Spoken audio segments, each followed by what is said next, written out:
Spider-Man is one of the most well-known and popular superheroes, but that doesn't mean he always wins and saves the day. In fact, he's also suffered some of the most brutal losses and defeats. Welcome back, Nerd Squad. It's me, Amanda. Join me as we count down the top 10 brutal Spider-Man defeats. Which defeat do you think was Spidey's worst?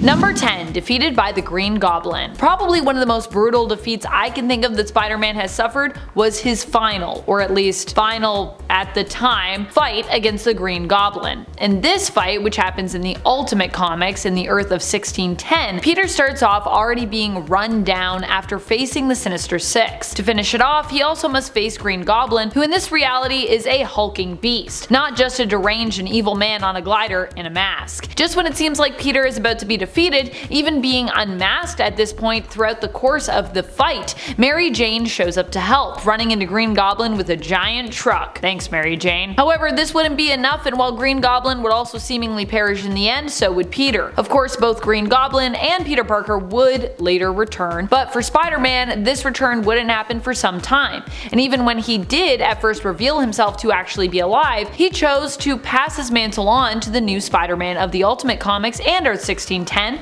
Miles Morales. And friends, before we move on to our next spot on this list, if you love what we do here at Top 10 Nerd, be sure to let us know that you love us by clicking that like button. Number 9. The Dimension of Spots. Oddly enough, one of the people who has been shown as powerful enough to defeat Spider-Man was actually the Spot, who most probably think of as more of like a goofy villain, and yeah, most times he kinda is. But during their first fight, he actually proved himself to be pretty powerful, even finding a way to get around Spider-Man's spider sense. This all went down in issue number 99 of the Spectacular Spider-Man, which was also when they had their first fight against one another. Spider-Man ended up being completely surrounded by Spots, and from the Spot dimension, the Spot punched and kicked the hero to the point that Peter found it hard to focus on his spider sense and detect where the danger was coming from to dodge it in time, as it was kind of coming, well, from all around him. The Spot also discombobulated Spider-Man by taking him into the Spot dimension and throwing him through another portal, another Spot, which led out to a brick wall. He left Spider-Man and Black Cat with a warning to not bother the Kingpin again or risk being destroyed by the Spot. Number 8. Spider-Man Reign. While he ultimately comes out victorious in the end, Spider-Man is temporarily defeated during Spider-Man Reign. If you aren't familiar with this story, allow me to explain. Spider-Man Reign has been described before as Marvel's version of The Dark Knight Returns for Spider-Man. In this story, Spider-Man is an elderly man who was once a florist but was recently fired. No longer a hero after years ago losing his wife, Mary Jane, and with her his motivation to be Spider-Man, the city of New York has become a police state, controlled under Mayor Waters' iron fist. Eventually, Spider-Man is inspired once more to rise up, but at first when he does, the mayor responds by sicking his Sinner Six on Spider-Man. In this fight, he is joined by his old enemy, the Hypno Hustler. However, the Hypno Hustler is soon after defeated, leaving Spider-Man to be unmasked by Kraven, exposing New York City's hero as now an old man. At this moment, he is seemingly brutally defeated. Fortunately though, it's only a brief defeat for this older Spider-Man.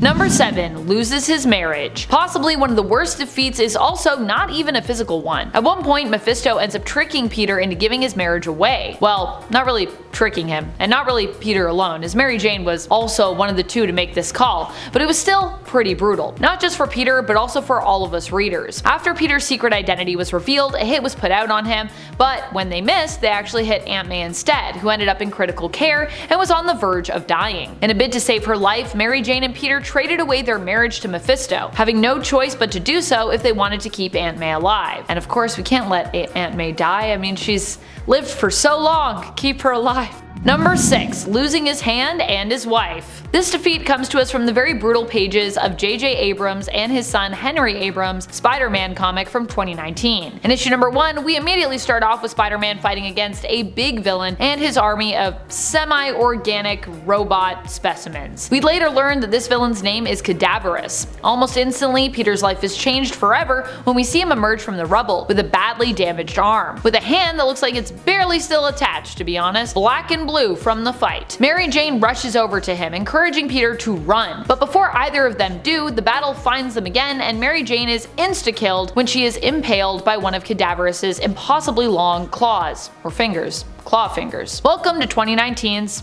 Spider-Man.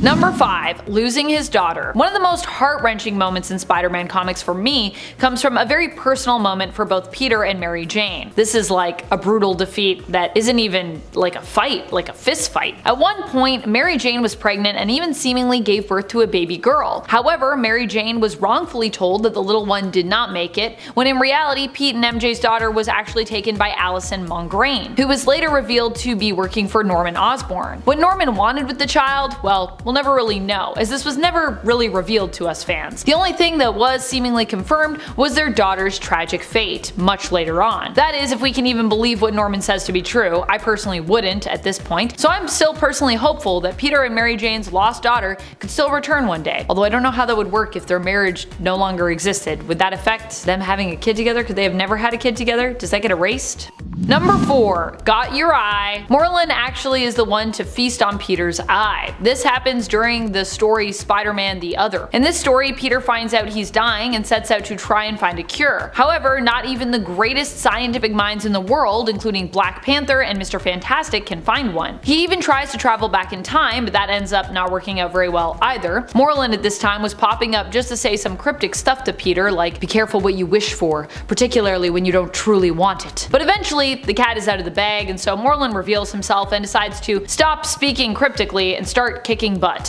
which is just what he does. He not only beats up Spider-Man until he can no longer move and lays helpless in the middle of the street, basically a bloody pulp, but he also eats his eyeball. Yes, actually. Don't worry though, Peter would grow it back. This is comics after all.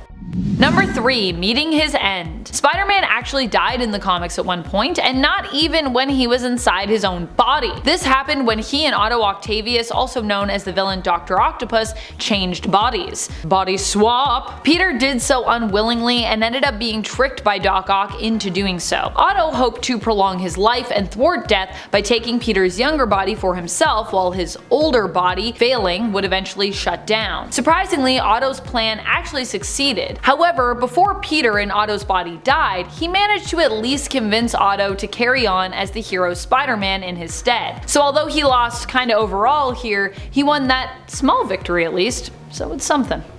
Number 2. Infected. Something you can't really beat, at least not when it comes to the Marvel Zombies universe, is being infected. In Marvel Zombies, Spider-Man is one of the earliest heroes to be taken over by the zombie virus. This ends tragically for him as the hunger takes hold of him. He actually hurts those who he fought so hard and so long over the years to protect, Mary Jane and Aunt May, devouring them whole. He does his best to resist, but unfortunately he is completely unable to, and even ends up being one of the zombies who actually lives the longest in this series. So he has to sit with this knowledge for quite some time, which I imagine would really suck.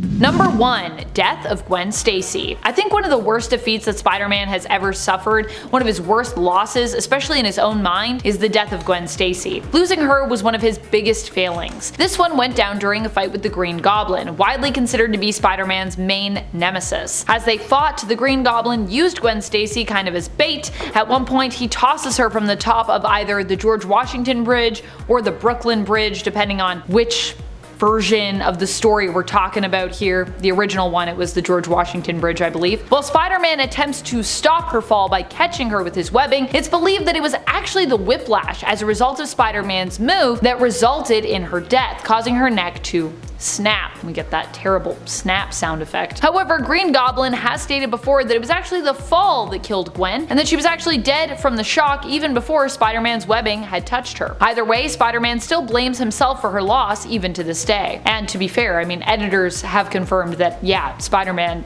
kinda did that. But either way, she would have died, so it's not really his fault, because she's gonna hit the ground, she's gonna die, or you're gonna catch her, she's gonna die. So, death all around. That's about it. Until next time, you stay nerdy, YouTube.